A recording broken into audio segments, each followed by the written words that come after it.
तो आइए हम शुरू करते हैं biological effect of radio active isotope. जो हमारे रेडियो एक्टिव जो आइसोटोप है हमारी फार्मास्यूटिकल इंडस्ट्री में, हमारे फार्मास्यूटिकल ड्रग के प्रिपरेशन में यूज हो रहे हैं, जो हमारी थेरेपी और डायग्नोस्टिक पर्पस के लिए यूज हो रहे हैं, स्पेशली हमारे कैंसर ट्रीटमेंट के लिए। ठीक है, तो ये हमें तो बहुत फायदा दे रहे हैं, हमारे लिए बहुत बेनिफिशियल है, लेकिन उन रेडिएशंस का हमारी बॉडी पे भी बहुत बुरा असर पड़ता है। ठीक है, लेकिन डिपेंड करता है कि आपका रेडिएशन कितने टाइम तक, ठीक है, और कितनी इंटेंसिटी में आपकी बॉडी के साथ इंटरैक्ट कर रहा है। यानी अगर आप लॉन्ग ड्यूरेशन तक आप कोई भी रेडिएशन थेरेपी लोगे तो आपको ज्यादा बुरा असर उसका दिख सकता है।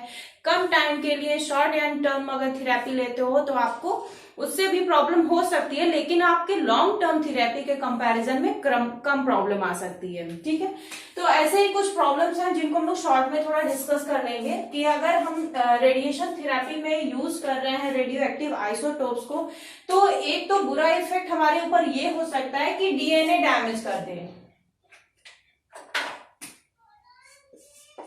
DNA damage. ठीक है, रेडियो एक्टिव आइसोटोप से डीएनए डैमेज हो सकता है। दूसरी प्रॉब्लम क्या आ सकती है? म्यूटेशन की प्रॉब्लम आ सकती है, यानी आपके जीन में अल्टरेशन हो जाए, आपके बदलाव आ जाए जीन में। ठीक है, तो वो म्यूटेशन की प्रॉब्लम भी आ सकती है।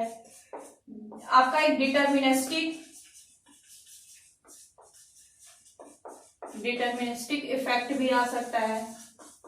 डिटर्मिनिस्टिक इफेक्ट में आपका एक्यूट इफेक्ट और chronic effect. Acute and chronic effect दो टाइप के इफेक्ट्स तो होते हैं। आपका जो एक्यूट इफेक्ट होता है ये शॉर्ट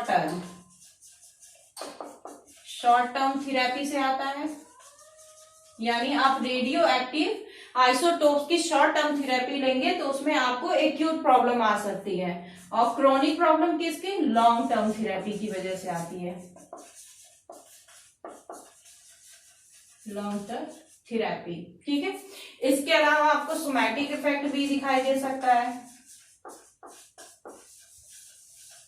सोमैटिक इफेक्ट, ठीक है, तो ये सारे प्रॉब्लम आपके बायोलॉजिकल इफेक्ट आपको दिखाई देते हैं अगर आप रेडियो एक्टिव आइसोटोप्स को यूज करते हो। तो आपके डीएनए डैमेज हो सकते हैं, डीएनए के सीक्वेंसेस आपके चेंज हो सकते हैं, जिसकी वजह से आपके म्यूटेशन की प्रॉब्लम आ जाएगी। डिटर्मिनिस्टिक इफेक्ट शो होता है आप में, जिसमें आपके लॉन्ग टर्म थेरेपी और शॉर्ट टर्म थेरेपी आती है। लॉन्ग टर्म थेरेपी आप लेंगे तो क्रॉनिक डिसऑर्डर्स होंगे आपको, और शॉर्ट टर्म थेरेपी लेते हैं तो एक्यूट प्रॉब्लम आती है आपकी। ठीक है, इसके अलावा आपके सोमैटिक इफेक्ट दिखाई देते हैं। सोमैटिक इफेक्ट मतलब आपको तुरंत उसका कोई हार्मफुल इफेक्ट नहीं दिखाई देगा, लेकिन आफ्टर सम टाइम आपको कुछ ना कुछ उसके हार्मफुल इफेक्ट दिखाई देते हैं। मे बी आपके आने वाली जनरेशन में वो प्रॉब्लम दिखाई दे, आप पे ही दिखाई दे, लेकिन ये सोमैटिक इफेक्ट होता है कि तुरंत आपको कोई भी हार्मफुल इफेक्ट नहीं दिखाई देगा। तो इतनी सारी प्रॉब्लम आपको एराइज होती है अगर आपके रेडियो एक्टिव न्यूक्लियोटाइड्स या रेडियो एक्टिव आइसोटोप्स आपके ट्रीटमेंट थेरेपी में यूज किए जाते हैं। तो ठीक है, अब हम लोग शॉर्ट में एक टॉपिक और है आपका कि storage and precaution of radio active isotope. तो हमें क्या क्या सावधानी बरतनी है अगर हम कोई भी रेडियो एक्टिव आइसोटोप को स्टोर कर रहे हैं, उसको हैंडल करने के लिए हमें क्या क्या सावधानी रखनी है, उसके बारे में हम लोग शॉर्ट में डिस्कस कर लेते हैं। ठीक है, आइए हम लोग देखते हैं handling precautions of radio active isotope. यानी कोई भी रेडियो एक्टिव आइसोटोप है तो उसको हम कैसे हैंडल करेंगे, या हैंडल करते समय हमें कौन कौन से प्रिकॉशन को फॉलो करना है।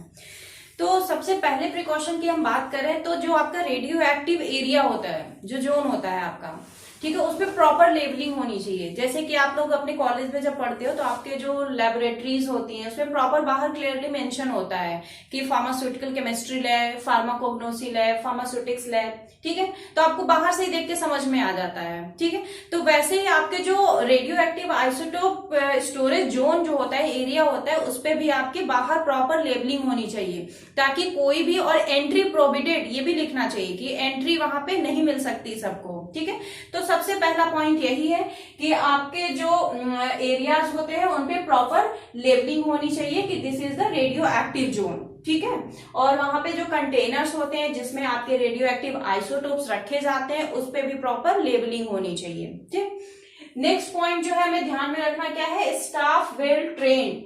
जो स्टाफ वहां पे जो देख रेख के लिए हमने जिसको रखा हुआ है रेडियो एक्टिव मटेरियल के लिए, वो वेल ट्रेन्ड होना चाहिए। क्योंकि अगर मान लीजिए एक्सीडेंटली कभी रेडियो एक्टिव जो आइसोटोप रखे हैं उनके स्टोरेज में कहीं प्रॉब्लम हुई, कहीं रेडिएशन इमिट आउट होने लगी, या एक्सीडेंटली कोई भी केस हो गया, तो उस केस से, उस सिचुएशन से कैसे हमें निपटना है ये हमारे स्टाफ को पता होना चाहिए। इसीलिए जो भी स्टाफ आप अपॉइंट करोगे वो आपका वेल ट्रेन्ड होना चाहिए, उसे लाइफ के बारे में कैसे सेव करना है सारी नॉलेज होनी चाहिए। ठीक, जो नेक्स्ट पॉइंट है वो है लेड कंटेनर्स। ठीक है, जो कंटेनर्स हम यूज करेंगे इन रेडियो एक्टिव आइसोटोप्स को स्टोर करने के लिए should be made from lead. ठीक है, तो वो लेड से बने होने चाहिए कंटेनर, क्योंकि हमने देखा था कि जो लेड कंटेनर्स होते हैं या लेड की शीट होती है वो रेडियो एक्टिव मटेरियल को रोकती है, उसे बाहर इमिट आउट नहीं होने देती। हम लोग डिस्कस करते हैं नेक्स्ट पॉइंट प्रॉपर क्लोथिंग। यानी जो भी हम स्टाफ वहां पे भेज रहे हैं या जो भी पर्सन हमारे रेडियो एक्टिव जोन में जा रहा है उनकी देखभाल करने के लिए, उनका इंस्पेक्शन करने के लिए उसको प्रॉपर क्लोथिंग प्रोवाइड करना भी बहुत जरूरी है। जैसे कि अभी कोरोना के केस में क्या हो रहा है, डॉक्टर्स को प्रॉपर क्लोथिंग चाहिए यानी पीपीई किट चाहिए उनको, तो वैसे ही हमारे जो रेडियो एक्टिव मटीरियल्स होते हैं उनकी हैंडलिंग के लिए जो स्टाफ, जो पर्सन वहां पे होते हैं उनको भी प्रॉपर क्लोथिंग प्रोवाइड करनी चाहिए। प्रॉपर हेड कवर होना चाहिए, फेस कवर होना चाहिए, प्रॉपर ग्लव्स उनको प्रोवाइड होना चाहिए। ठीक है, तो प्रॉपर क्लोथिंग बहुत जरूरी होता है। नेक्स्ट पॉइंट है drinking, smoking, eating are prohibited.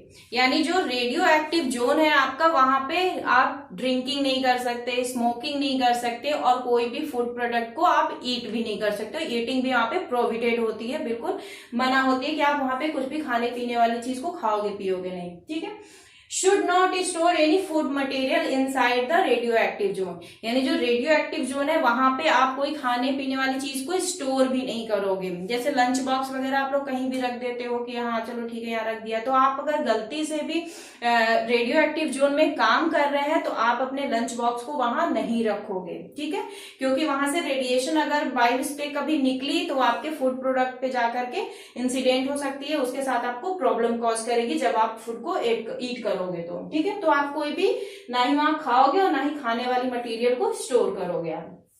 ठीक है, crowding not allowed inside the radio active zone. यानी जो रेडियो एक्टिव जोन है वहां पे क्राउडिंग नहीं अलाउड है, यानी कई लोग एक साथ जाएं ये वहां परमिशन नहीं मिलती है, क्योंकि वो बहुत सेंसिटिव एरिया होता है, बहुत सेंसिटिव जोन होता है। सिर्फ जो वहां पे स्टाफ होते हैं या फिर जो भी सीनियर अथॉरिटी होती है वो इंस्पेक्शन के लिए ही सिर्फ वहां जा सकती है, ऐसे नहीं घूमने फिरने के लिए वहां पे क्राउडिंग इकट्ठा नहीं की जा सकती है। ठीक है, नेक्स्ट जो आपको ध्यान में रखना पॉइंट वो है प्रॉपर डिस्पोजल ऑफ वेस्टेज। यानी आप रेडियो एक्टिव मटेरियल को यूज करके रेडियो फार्मास्यूटिकल्स प्रिपरेशंस बना रहे हो, तो प्रिपरेशन को बनाने में जाहिर सी बात है कुछ ना कुछ आपके वेस्ट प्रोडक्ट भी निकल रहे होंगे, तो उन वेस्ट प्रोडक्ट को स्टोर कर डिस्पोज करने के लिए आपको प्रॉपर डिस्पोजल की व्यवस्था होनी चाहिए। आप उन्हें खुले इन्वायरमेंट में ऐसे नहीं छोड़ सकते हो।